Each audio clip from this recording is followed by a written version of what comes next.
pengembangan lebih jauh. Tentu saja ada yang menyanggah pendirian tersebut dengan dalih Islam telah sempurna dan tidak memerlukan pengembangan. Pendapat tersebut perlu diuji kebenarannya agar kita memperoleh gambaran lengkap tentang apa yang seyogianya dilakukan atau tidak dilakukan.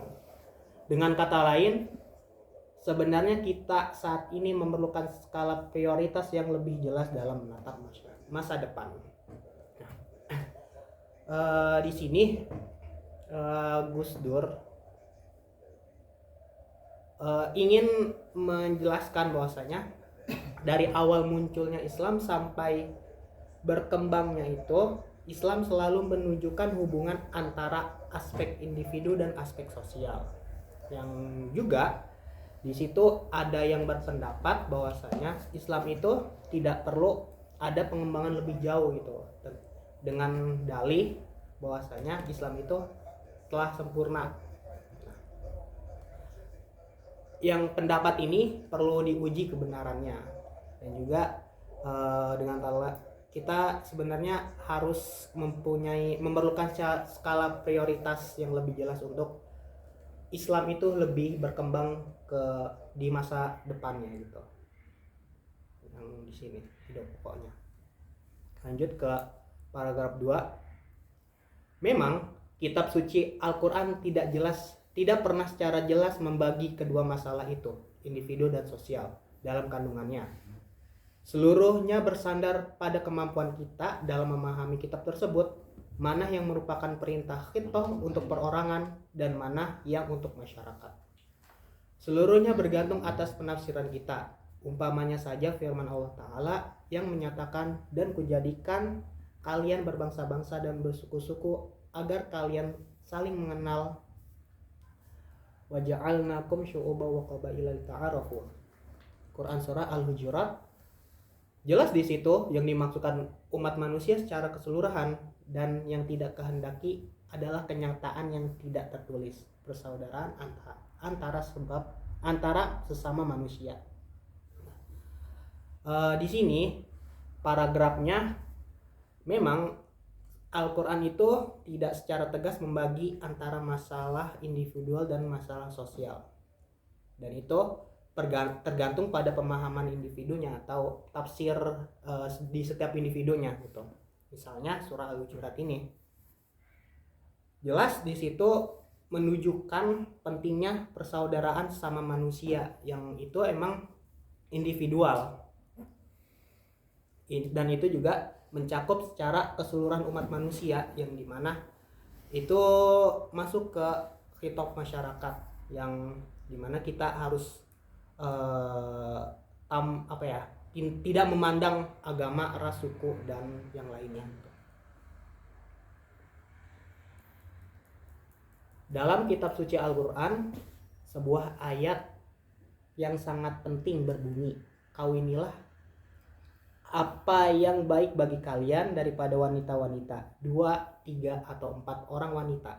Tetapi jika kalian takut tidak dapat bersikap adil, maka hanya seorang istri saja. Fankihu ma talaba lakum min nisa'i mathna wa thulatha wa ruba' wa in khiftum alla ta'dilu fawahidah. Surah An-Nisa ayat 3. Nah, di sini ada footnote-nya.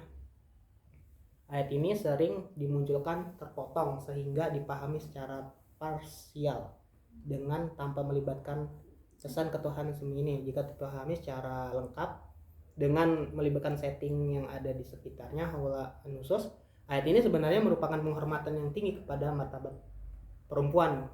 Sebelum ayat ini diturunkan, lelaki Arab memiliki budaya yang mengawini wanita yang tidak terbatas.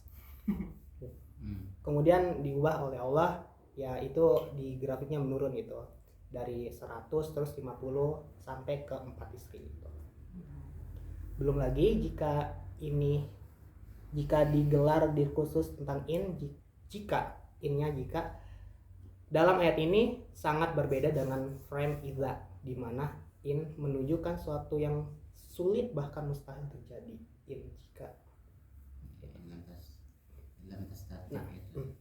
jelas ini merupakan perkenan, bukan perintah, Karena itu ia bersifat perorangan karena tidak dapat dilakukan generalisasi.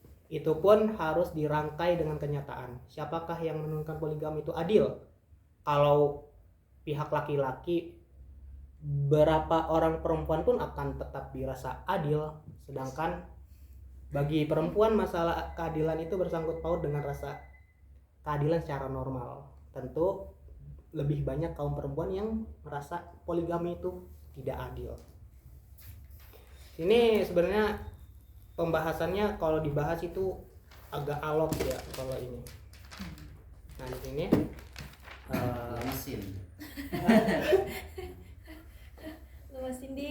lemes ini dia udah lemes nih. Ayat ini menjelaskan tentang poligami yang memberikan izin. Kan ini perkenan ya, perkenan artinya izin itu ya. Menjelaskan tentang poligami yang memberikan izin laki-laki untuk menikahi 4 wanita. Tapi ini menunjukkan bahwa kata adil itu sangat kompleks yang bersifat subjektif, bahkan cenderung memberikan keuntungan bagi laki-laki gitu. Sehingga karena itu bersifat subjektif pada laki-laki, justru banyak perempuan yang merasa ini tidak adil gitu. Subjektif laki-laki adil, cuman untuk perempuannya itu merasa tidak adil gitu. Nah, dengan kemampuan memilih dan membedakan mana yang bersifat individual dari yang bersifat kemasyarakatan kolektif, jelas peranan menggunakan akal dan pikiran kita sangat besar. Dalam hasanah pemikiran ini salah satu adagium kayak perumpamaan atau peribahasa harta warisan yang dipakai NU sebagai patokan adalah memelihara apa yang baik dari masa lampau dan menggunakan hanya yang lebih baik yang ada dalam hal yang baru. Al-muhafadzatu ala qadimus shalih wal akhdhu bil jadidi aslah. Ini ada footnote-nya. Jargon ini tidak diketahui secara pasti siapa muassis al-awwal, karena dalam tradisi keilmuan klasik ini tidak pernah muncul jargon yang indah seperti ini. Sebenarnya adagium ini akan lebih indah jika ada penambahan al-ijad bil jadid aslah, menciptakan sesuatu yang baru dan tidak hanya sebagai konsumen barang baru. Sebenarnya kebanyakan komunitas muslim ini masih terhenti pada al-muhafadzatu ala qadimus shalih, menjaga warisan-warisan yang lama, dengan bernaung dengan label as-salaf as-salih, tanpa berani melangkah progresif dalam memahami peta nawaitu ma'rifah atau epistemologi. Nah, terus ini kita pentingnya bisa menafsirkan mana yang bersifat individual dan mana bersifat masyarakat dengan akal dan pikiran kita itu. Di sini ada adagium NU yang sangat masyhur yang dimana al-muhadzatu ala qadimus shalih wal akhdhu bil jadidi aslah. Dan kata Gus Dur itu akan lebih baik jika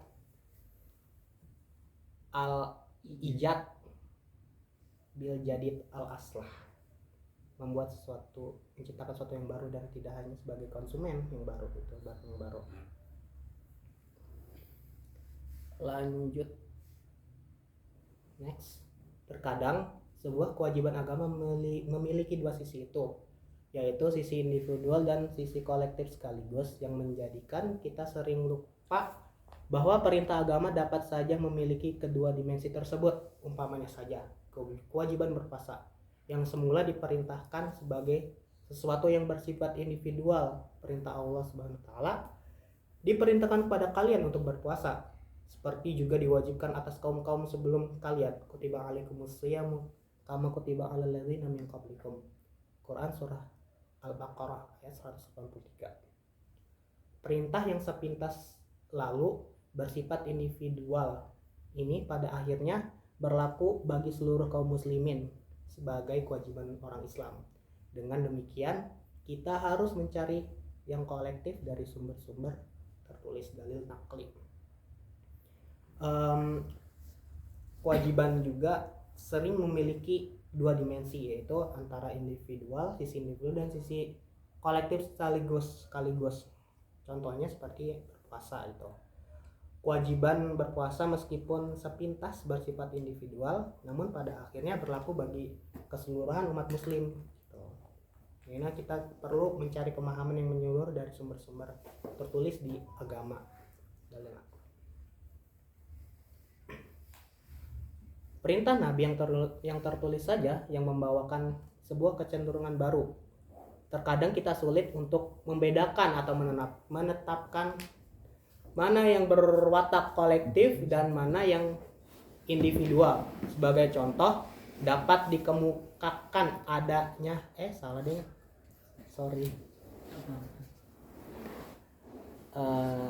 ini kejelasannya tidak dapat dicapai ya dengan mengungkapkan harfiah literalis, karena tidak akan tercapai kesepakatan kaum muslimin dengan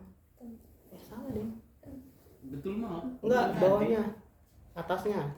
Yang dalam perintah Nabi. Iya. Ya. Dalam perintah Nabi yang tertulis saja yang membawakan sebuah kecenderungan baru. Terkadang kita sulit untuk membedakan atau menetapkan mana yang berwatak kolektif dan mana yang berwatak individual ya. Sebagai contoh, dapat dikemukakan adanya adagium carilah ilmu dari buayan hingga ke liang kubur. Utlubul ilma minal mahdi ilal lahdi. Memang hal itu adalah kerja terpuji, tapi tidak jelas dalam ungkapan ini apakah kewajiban yang timbul itu berlaku untuk perorangan seorang muslim atau bagi sekelompok kolektif kaum muslimin. Jika diartikan sebagai kewajiban kolektif, bagaimana halnya dengan mereka yang tidak bersekolah? Benarkah mereka termasuk orang-orang bersalah? Ya, itu. Dalam perintah Nabi Muhammad juga terdapat kesulitan dalam membedakan perintah yang itu bersifat individual dan kolektif. Contohnya, carilah ilmu dari buayan hingga ke liang kubur ya. Belum jelas ini bersifat individu atau kolektif. Jika diartikan individual, terus bagaimana mereka yang tidak bersekolah? Apakah mereka itu termasuk orang yang bersalah gitu?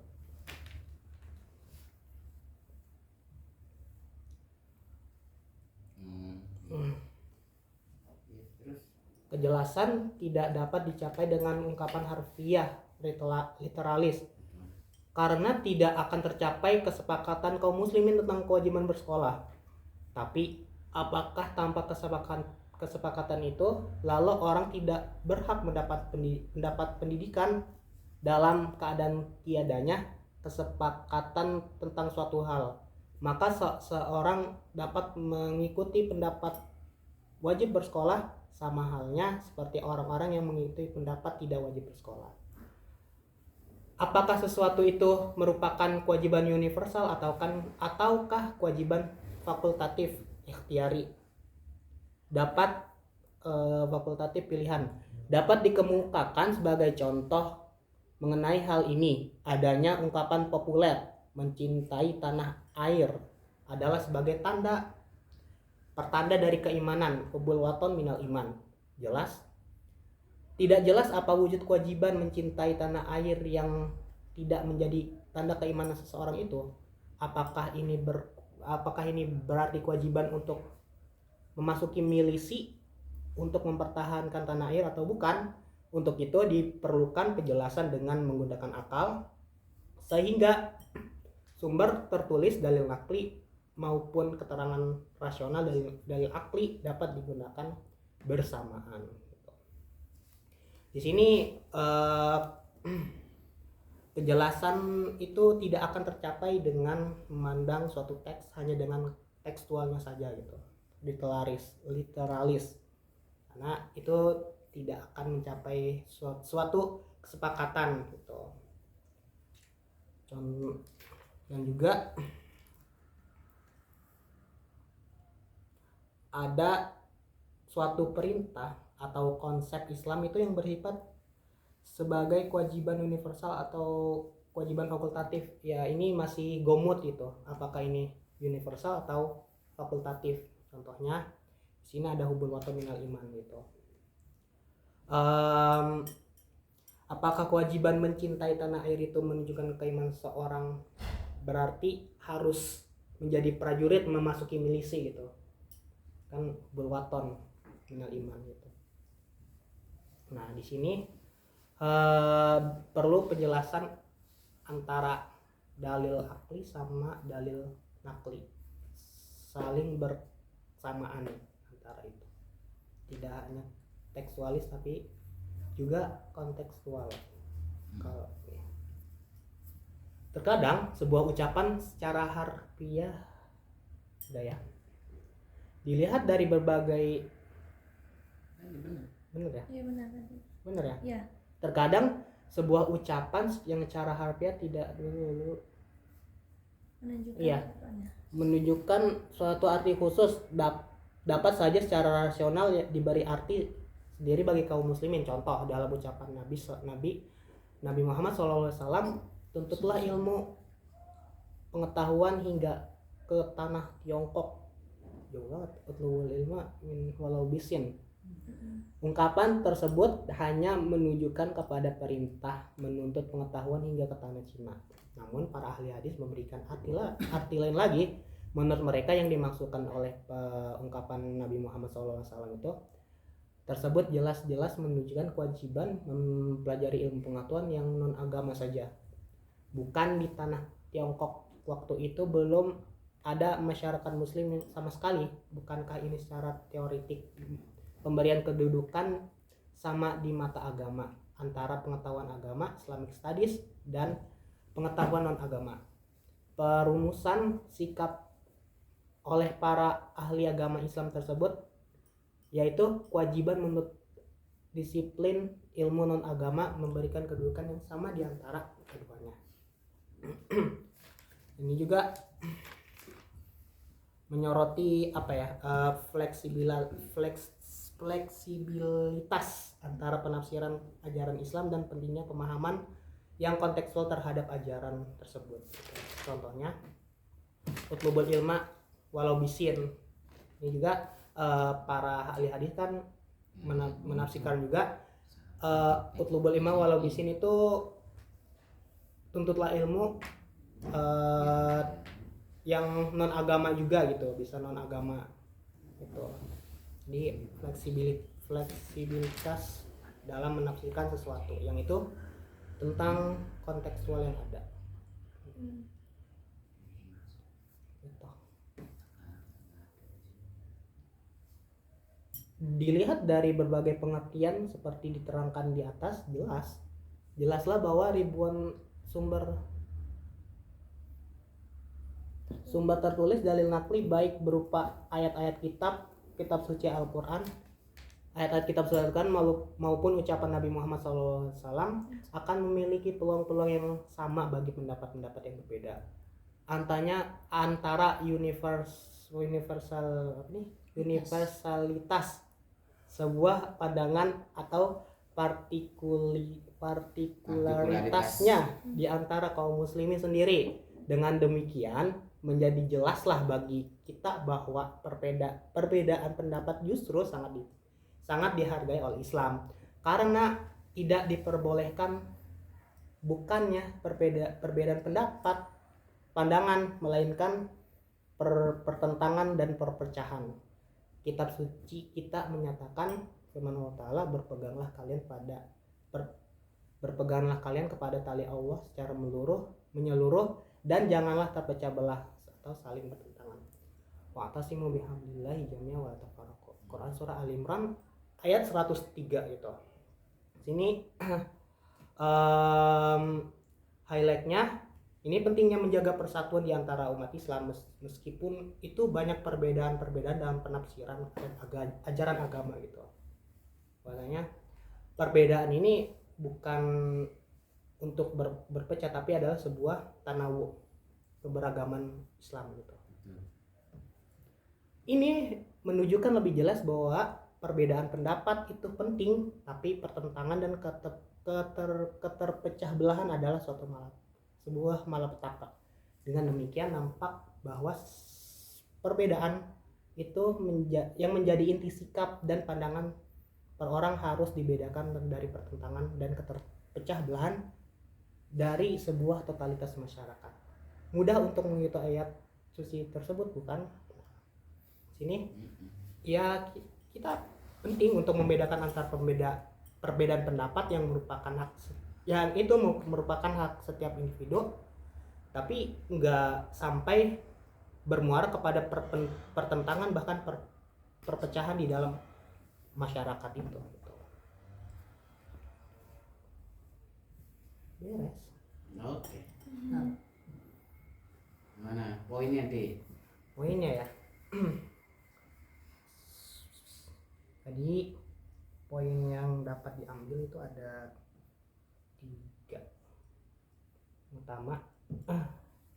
Ini membahas hubungan antara perkembangan Islam dan dengan 2 aspek utama, individu dan perorangan.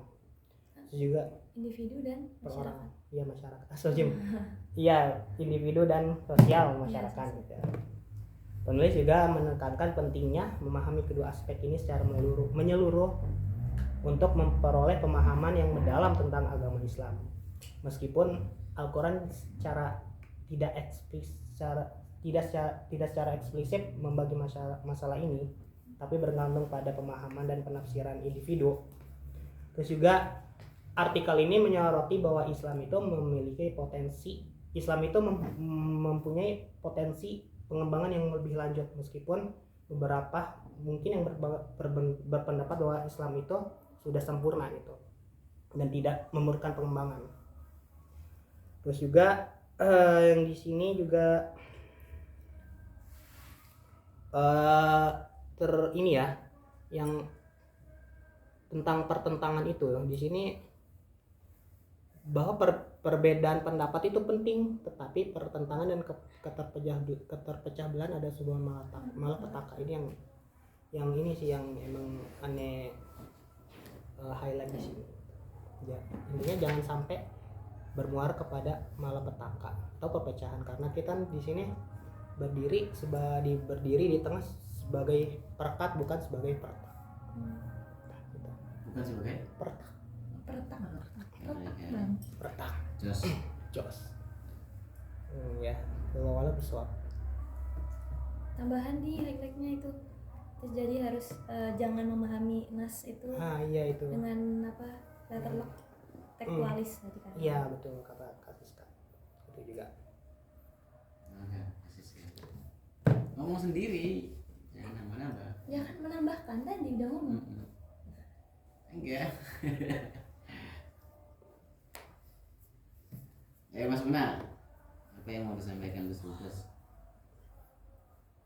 Jadi kita mau sisanya ngomong apa sih kan, jadi setiap membaca kan pasti mempunyai kesimpulan masing-masing gitu loh. Apa sih yang mau disampaikan oleh Gus Dur, bukan Gus Dubes.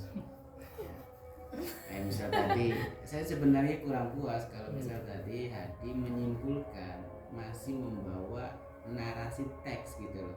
Jadi apa sih yang Hadi tangkap dari yang mau disampaikan oleh Gus Dur gitu. Nanti setiap teman-teman nanti bisa menyampaikan, oh ini loh yang mau disampaikan oleh Gus Dur dalam satu fase ini. Misal tadi Mas Siska sudah apa itu? Monggo Mas Siska. Nah, tadi udah.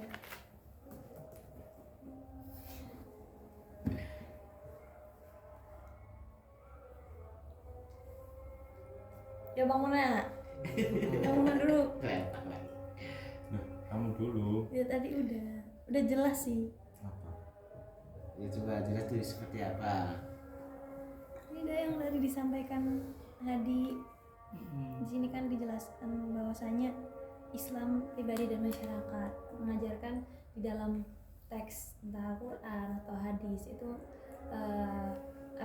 ada yang khusus buat individu dan sosialnya juga dijelaskan, dan di situ kita memahami dalil naklinya juga jangan yang tekstualis tadi, harus dengan pemahaman yang lain, dalil akli juga, terus sumber-sumber yang lain juga kayak gitu, karena kan tadi Islam itu solihun likulli zaman yang memakan. nggak stuck pada zaman lalu, pada zaman sahabat atau nabi, tapi masih berkembang sampai sekarang juga, masih berlanjut.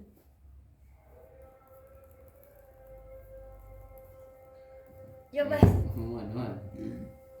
Bas. Ya, saya berangkat dari Gus Dur dulu ya. Ya. Gus Dur pertama berusaha untuk memahami menjawab realita masyarakat pada saat itu, bahwa masyarakat Islam di Indonesia banyak salah kaprah dalam memahami teks ayat Al-Quran maupun teks as-sunnah atau hadis. Jadi Gus Dur memberikan contoh-contoh ya, seperti ada di dalam ayat Al-Hujurat, terus kemudian ada juga di dalam ayat surat An-Nisa, juga di dalam ayat apalagi banyak di sini Gus Dur, Al-Baqarah ya, tentang perbedaan orang manusia itu emang diciptakan untuk berbeda-beda gitu lah. Ya ayyuhan nasu inna khalaqnakum min dzakarin wa unsa, kan di situ. Ya, syu'uban wa qabaila lita'arafu. Terus kemudian juga tentang persoalan poligami. Kemudian persoalan juga banyak di sini apalagi tadi. Nah, jadi pada akhirnya ya Gus Dur memberikan berangkat dari persoalan tersebut memberikan pemahaman bahwa Gus Dur menghendaki agar perbedaan pendapat, terus kemudian perbedaan manusia kan ya itu yang jadi masalah. Berbeda pendapat dan lain sebagainya itu tidak menjadi persoalan di antara manusia, akan tetapi malah perbedaan tersebut menjadi khazanah, bahkan khazanah keilmuan. Terus kemudian saya sangat setuju banget Gus Dur memberikan contoh ini ada di tesis saya ya, yang surat Al-Hujurat itu, bahwa ayat tersebut itu diberlakukan memang untuk umum gitu. Yang apa ayatnya? Ya ayyuhan nas inna khalaqnakum min dzakarin wa unsa. Tidak dispesifikkan untuk ya ayyuhal mukminun misalkan, Muslim. ya ayyuhal muslimun, tapi ya ayyuhan nas, jami'in nas min khalqillah. Jadi di situ di dalam surat tersebut itu ada 5 kali Allah khitab. Di situ ada teks khitab ya. Saya kira khitab itu khitab, bukan khitab. Ya enggak sih? Allah mengkhitabkan. Ya menghitopi. Bukan khitab. Bukan untuk perorangan, tapi untuk masyarakat umum secara luas. Itu saya sangat setuju banget di dalam ayat tersebut. Karena perbedaan itu ya memang fitrah manusia gitu. Ya emang dari sononya Allah menciptakan perbedaan. Banyak Gus Dur memberikan contoh-contoh di sini. Intinya seperti itu dulu. Silahkan yang lain. Ya, amin. Apa sih? Dari bacaan ini saya beranjak dari Tarhul Iskaliyah, dari artikelnya Gus Dur dengan mempertanyakan apa sih sebenarnya yang harus kita lakukan gitu dalam memandang agama gitu. Di paragraf pertama itu dijelaskan juga untuk apa kita melihat dari ini kan dari sisi dua aspek ya, baik secara individual tentang khitab dan untuk nas Al-Quran atau dan hadis gitu sebagai masadir, yaitu untuk apa yang harus kita lakukan dalam memahami kitab-kitab tersebut gitu. Nah, dengan kata lain sebenarnya kita saat ini memerlukan skala prioritas yang lebih jelas dalam menatap masa depan. Jadi dari pertanyaan itu kemudian Gus Dur memperkenalkan dua dimensi yang harus kita pahamin dulu, yaitu hitop mengenai perorangan, kemudian secara umum secara masyarakat gitu.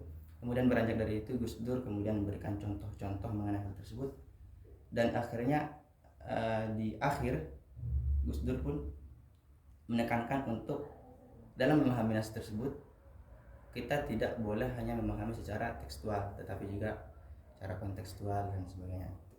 Dan akhirnya segala pendapat-pendapat tersebut itu merupakan sebuah khazanah keislaman dan bukan sebuah malapetaka dalam Islam gitu. Jos. Ngobrol. Semantik.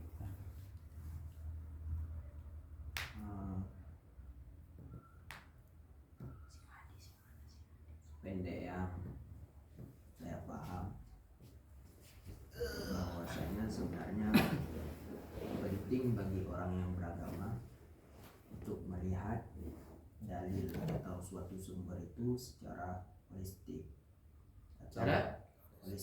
holistik satu kesatuan, sehingga tidak bijak ketika kita melihat dalil itu secara parsial atau berbagian, hingga rawannya terjadi kesalahan dalam penafsiran yang akan berdampak pada saling menyalahkannya satu umat beragama dengan umat beragama lainnya.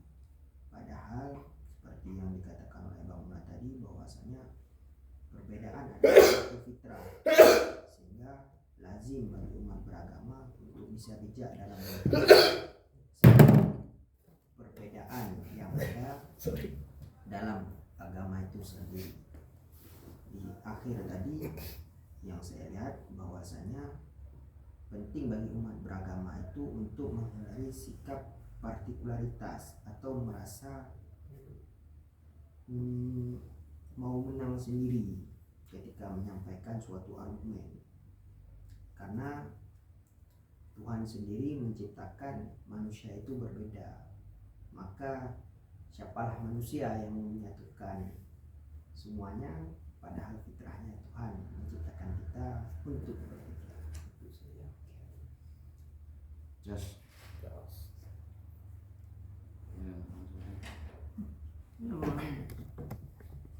Bahasa udah. Ya dari saya, dari judulnya sendiri kan ini Islam, pribadi dan masyarakat. Sebenarnya ciri khas dari tulisan Gus Dur di sini, satu judul mengandung banyak dimensi ya. Dari paragraf pertama kita lihat Gus Dur ingin menampakkan solusi bagi permasalahan-permasalahan yang terjadi di masyarakat pada saat itu.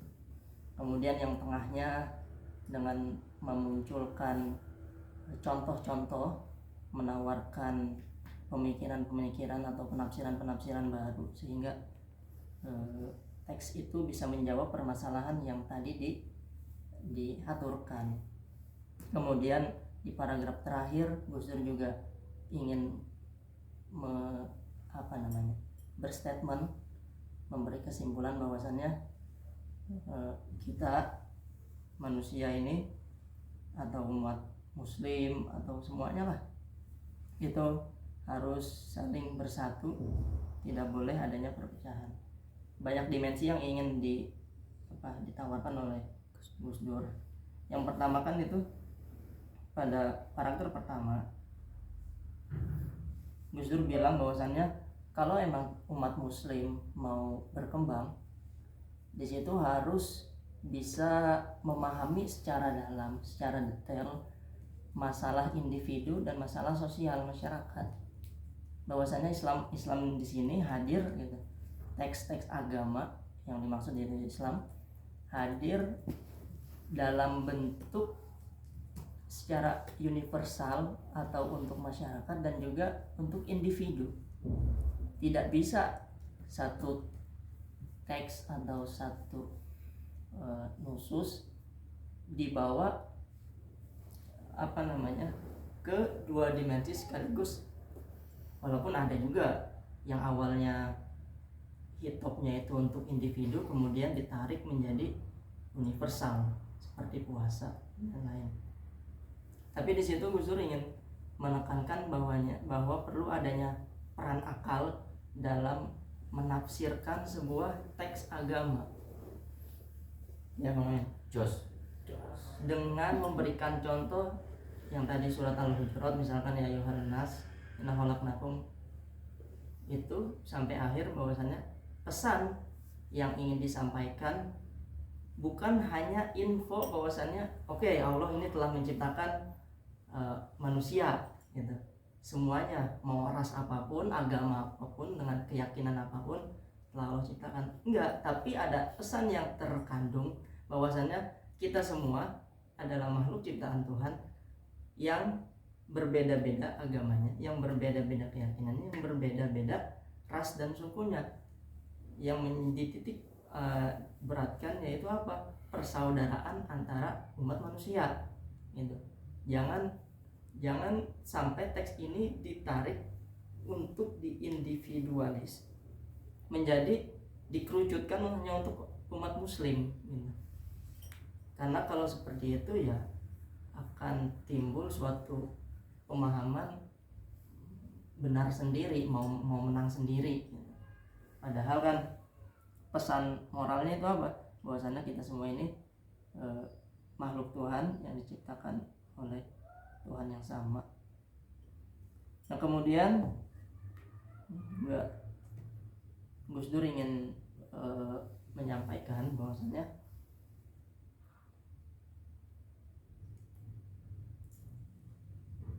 contoh yang kedua itu tadi yang masalah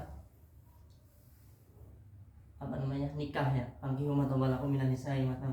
Ini sebenarnya udah sering dibahas di mana-mana. Angkihu ma taba lakum itu kita tidak boleh hanya memahami teks itu secara parsial, dengan artian kita hanya memahami ayatnya aja tanpa memahami latar belakang dari kondisi sosial masyarakat yang ketika teks itu lahir, ketika teks itu diturunkan. Pada saat itu asbabun nuzulnya yang terjadi ketika teks ini turun, ketika ayat ini turun, bahwasanya kaum Arab pada saat itu suka gemar mengoleksi istri sampai lebih dari Tidak terhingga. iya, tak terhingga, unlimited. Jadi adanya ayat ini masna wa thulatsa wa ruba bukan dalam konteks boleh memperbanyak. Islam mengizinkan untuk lebih dari satu. Iya, secara secara zahir seperti itu. Tapi kalau ditinjau dari latar belakang turunnya ayat, ternyata ayat pesan moral dari ayat ini apa? Menghargai wanita yang mana dulu itu bisa dimiliki oleh satu orang dan dikoleksikan gitu. Banyak. Padahal kan kita semua laki-laki ataupun perempuan itu mempunyai value atau kesetaraan ya, sama-sama mempunyai hak dalam keadilan gitu. Jadi piramida terbalik gitu, bukan lagi dari yang sedikit memperbanyak, tapi dari banyak dikerucutkan, disedikitkan seperti itu. Makanya perlu adanya pemahaman latar belakang dari sebab-sebab turunnya ayat agar tidak salah menafsirkan dan tidak mengindividualis antara teks-teks yang seharusnya universal atau menguniversalkan teks-teks yang seharusnya dipahami atau pesan-pesan individual. Ya, itu dari saya. Terima kasih. Mari Jos. Kita tutup. Amin apa? Saya sedikit, tadi sudah panjang teman-teman. Jadi mungkin ada dua yang perlu saya garis atau perlu saya stabiloin. Pertama, ngelihat judulnya Islam Pribadi dan Masyarakat. Ini pertama kita merujuk kepada khitabnya sendiri. Jadi khitabullah ilal makhluk, yaitu berupa Al-Quran, berupa teks. Nah jadi kadang di sini kan mau menjawab khitab ini ada yang mempunyai pemahaman itu ditujukan kepada individual atau misal secara pribadi atau ditujukan kepada masyarakat. Nah ini kita Gus Dur itu menginginkan kita dalam memahami teks itu harus tahu yaitu konteks pada ayat itu diturunkan. Nah itu saja. Nah kemudian kalau yang saya tangkap di sini Gus Dur, jadi dia berusaha ingin pemahaman yang kelangit-langitan itu agar diturunkan ke bawah, itu yang mengkontekstualisasikan gitu loh. Jadi memang di zaman sekarang itu ada beberapa ulama meskipun gak banyak yaitu berusaha untuk mengkontekstualisasikan ayat-ayat yang berbicaranya ke langit-langitan. Kayak misal Al-Ma'ruf, apa sih? Al-Ma'ruf? Iya, apa sih? Amar ma'ruf nahi munkar. Itu kan kayak misal ada beberapa ulama yang mengartikan apa tadi?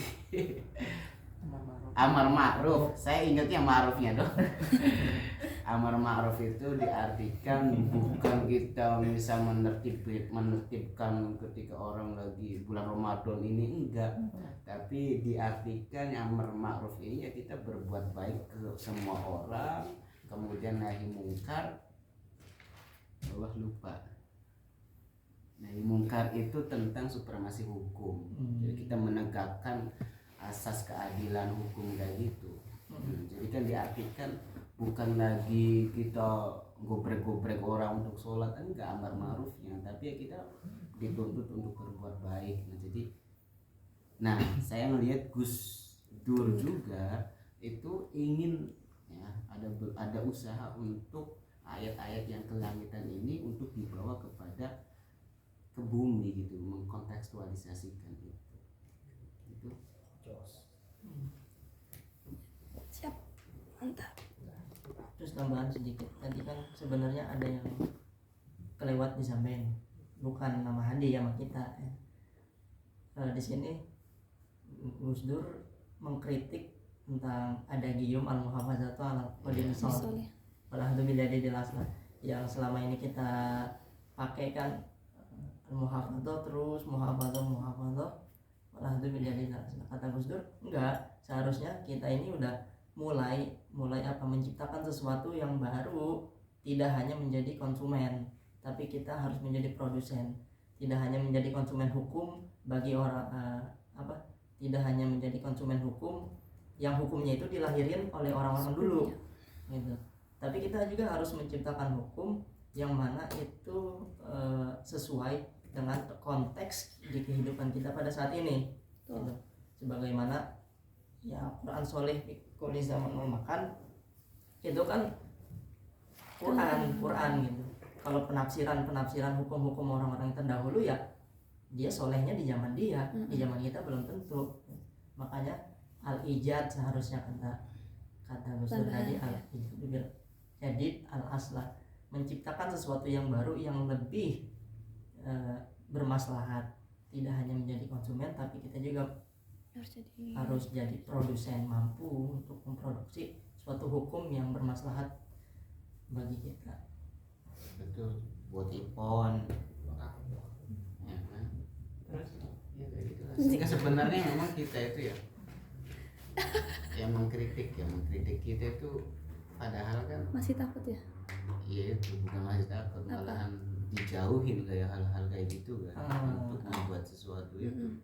Jadi kita cukup Ikhtiyatnya terlalu. yang jurusan hadis kan terutama.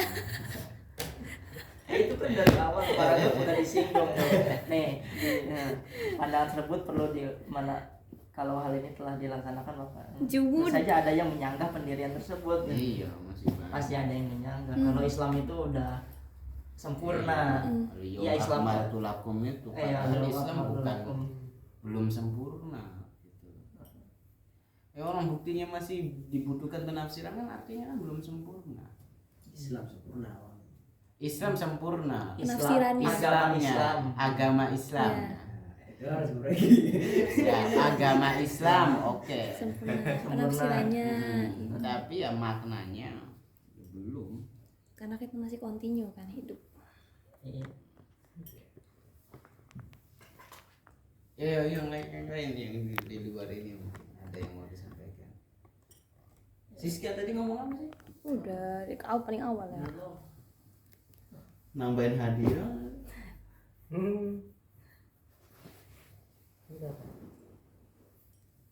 Jangan-jangan Gus Dur mufasir ya? Iya, kalau ini mungkin kalau dikumpulin semuanya. Menjadid mufasir. Iya, mujadid bang, reformis. Jadi jangan dikira yang mufasir itu yang menafsir Al-Quran tuh. Gimana? Kita juga nafsirin sebenarnya ayat. Kayaknya udah pas.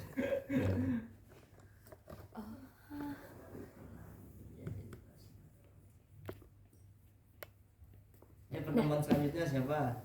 Siska, Pak Siska. Nadir. Tanggal berapa ya? Islam sebuah ajaran kemasyarakatan. Ntar aku lihat tanggal dulu. Tanggal 13 ya? Hah? Minggu depan kan? 13. Sebuah ajaran. Hah? Tanggal 13. Emang dia udah dupes gitu loh, 1 bulan udah ada jadwalnya ya. Oh jelas. Oh ini di saat apa ditutup Hadi? Ya udah. Ya udah.